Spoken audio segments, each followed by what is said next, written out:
Attorney General William Barr expected to face questions about his letter summarizing the Mueller report during his congressional testimony. That is scheduled for this upcoming Tuesday. This as Democrats on the House Judiciary Committee vote to subpoena the actual full report, along with the underlying evidence that goes along with it. Joining me right now is a member of that committee, Republican Congressman from Louisiana, Mike Johnson. He is also chairman of the Republican Study Committee and a former constitutional law attorney. Sir, it is an honor to have you here this morning. Thanks so much for talking to us. You are getting set for this testimony of William Barr on Tuesday. This is supposed to focus on the budget, right? It is. The House Judiciary Committee has oversight over DOJ, and this is a regular thing that the AG does. It comes in, talks about the budget, but I fear that this meeting may turn into a circus.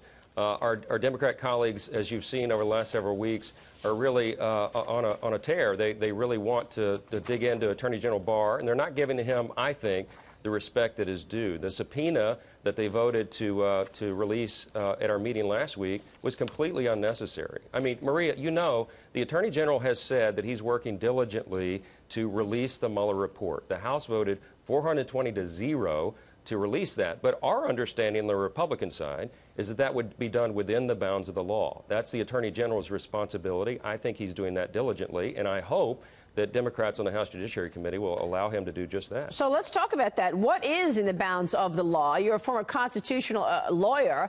Tell us about the law as it relates to grand jury testimony.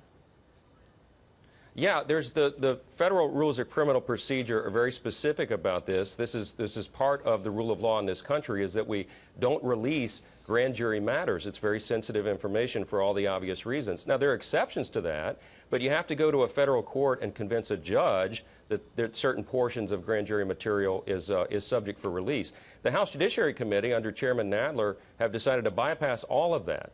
And in a straight party line vote last week in our meeting, they decided to issue a subpoena to Attorney General Barr to release everything, all the underlying information and everything else.